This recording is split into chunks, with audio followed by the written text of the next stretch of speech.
My name is Dina Walensky, and I'm from the Career Development Center at the University of New Haven. In this presentation, I'm going to be discussing how to write a profile or summary of skills section for your resume.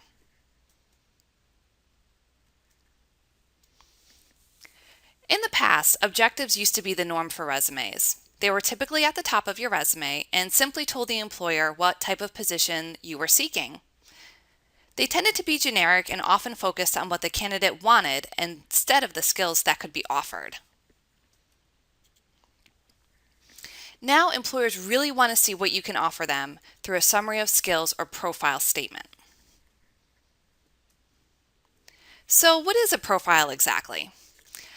A profile is a bulleted list or short paragraph that highlights the skills you can offer an employer. These skills can include those that are transferable as well as those that are industry specific.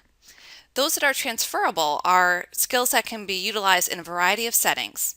I will provide you with a list of transferable skills later on in this presentation. What's important is that you match the section to the qualifications listed in the job advertisement or to those in the industry. Make sure you include the characteristics that definitely apply to you and your skill set. So, why is this important? I already mentioned that it can tell the employer what you can bring to the position, but it also could help the chance of your resume being picked up by an applicant tracking system or ATS. Since employers receive so many resumes on a daily basis, they often use the ATS to screen out potential candidates. It is a computerized program to weed out applicants based on the quality and keywords on your resume. So what's important is that you include those keywords in your profile or resume to increase the chances that your resume will be read by a hiring manager. The keywords can be found in the job advertisement or tend to be known in the industry. Here you can see the resume of Debbie Morgan. At the top, she has her profile followed by her education and her experiences that qualify her for the position. As we go in a little bit closer, we can see that her profile really stresses her academic background, her language skills, and other transferable skills such as problem assessment, organizational skills, and time management. Since she is a history major, she made sure to include some terms used in her industry.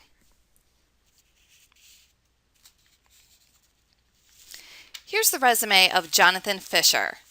Again, he has his profile at the top of his resume, and it's set up a little bit differently.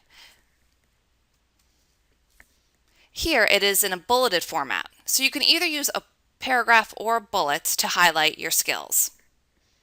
Here you can see that he's a psychology major, and he is stressing his confidentiality, his ability to be confidential, and his crisis management training, which is very applicable to the field of psychology. He also included in his profile the ability to adapt to multiple working environments and the ability to multitask under pressure, which are those transferable skills.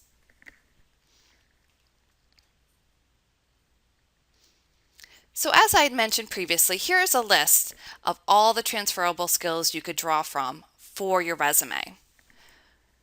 It's almost like a brief mini assessment. You can choose what skills represent you and your future career goal. It's important to know the buzzwords in your industry. So as you saw in the previous resume, crisis management and confidentiality are important in the field of psychology. So it's important for Jonathan to include those on his resume.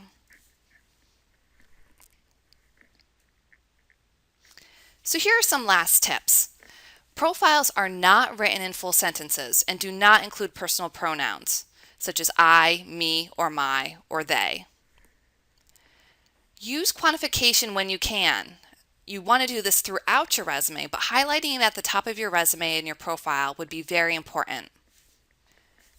Here you can see an example. So an individual managed 4 budgets totaling $100,000. That's much more impressive than just saying manage budgets. You could also use an example of training. So trained 10 individuals in the past 5 years. If you also have years of experience in a certain field, include it in your profile. If you have any questions or need a profile review, please feel free to contact the Career Development Center. You can see our email here, our phone number, and our link for our virtual career center for further assistance.